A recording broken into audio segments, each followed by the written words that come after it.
అది కూడా ఎంక్వైరీ జరగాలి. ఇది ఎవరైనా చెప్పేదే. ఎవడో పోయి ఎఫ్ఐఆర్ అంటే ఫస్ట్ ఇన్ఫర్మేషన్ రిపోర్ట్ మాత్రమే. వాళ్ళు పోయి చెప్పగానే నోట్ చేసుకుంటే అది ఫస్ట్ ఇన్ఫర్మేషన్ రిపోర్ట్ అవుతుంది.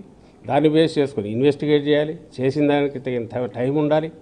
ఓ జస్టిఫికేషను, ఓ హేతుబద్ధత. ఆ తర్వాత వెళ్ళి నోటీస్ ఇచ్చి తీసుకెళ్తున్నామని అరెస్ట్ చేయడం, ఇది ప్రొసీజర్. అట్లీస్ట్ కేసు తప్పుడుదైనా ఫాలో కావాల్సిన పద్ధతి. ఇక్కడ అది ఫాలో కాల. రెండు, నేను ముందే అన్నట్టు జరిగిన పద్ధతి చూస్తే, నిన్న రాత్రి అక్కడ వాచ్మెన్ చెప్పింది వీడియోలో చూస్తే అర్థమైంది. కొంతమంది వచ్చారు, 2-3 గ్రూపులు వచ్చాయి. రాత్రి 10 గంటలకు ఒక గ్రూప్ వచ్చారు. ఎవరంటే సివిల్ డ్రెస్లో ఉన్నారు, మేము ఎస్ఐ అన్నారు, ఏదో చూపించారు. తర్వాత తెల్లవారుజామున 3 గంటల నుంచి వచ్చి కాపీ వేసి కూర్చున్నారు. ఉదయం 6:30, 7కో 8కో ఈయన వస్తున్నప్పుడు పట్టుకుపోయారు. ఎక్కడి నుంచి? కుప్పం ఎక్కడి నుంచో వచ్చారట. దాని తర్వాత మళ్ళీ తాడేపల్లి వాళ్ళు సోదా అని వాళ్ళు వచ్చారు. ఎవరు? ఒక ఉగ్రవాదే. శ్రీహరి ఒక జర్నలిస్ట్, అంతకుముందు సీనియర్ జర్నలిస్టు. గత వైఎస్ఆర్సీపీ హయాంలో ముఖ్యమంత్రి గారికి, జగన్మోహన్ రెడ్డి గారికి సిపిఆర్ఓగా చేశారు 5 ఏళ్ళు. ఇప్పుడు వైఎస్ఆర్ కాంగ్రెస్ పార్టీ ప్రధాన కార్యదర్శిగా ఉన్నారు.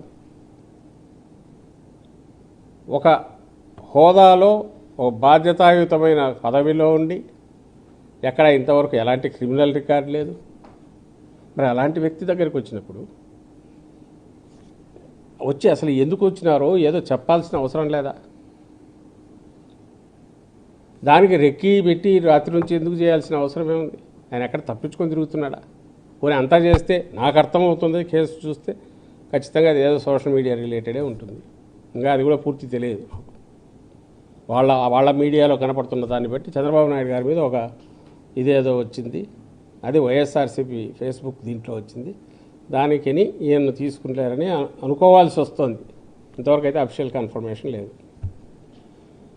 ఇది సిచ్యువేషన్. దీన్ని ఎట్లా అర్థం చేసుకోవాలో చంద్రబాబు నాయుడు గారిని అడుగుతున్నాం, ఆయన ప్రభుత్వాన్ని అడుగుతున్నాం.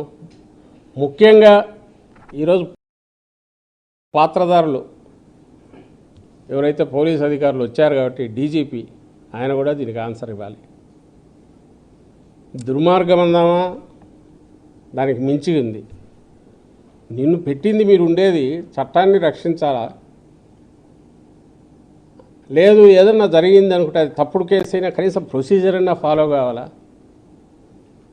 అది కూడా కాకుండా చేస్తే, నేను ఎంతమంది అంటే చంద్రబాబు నాయుడు గారి కోపం ఉంటే మా మీద ఉండొచ్చు, మీకెందుకు ఆ కోపం? పోలీస్ అధికారులకు అంత వాళ్ళ పనిముట్లులాగా పనిచేయాలి. ఇది మన హక్కుల ఉల్లంఘన, అమానుషం.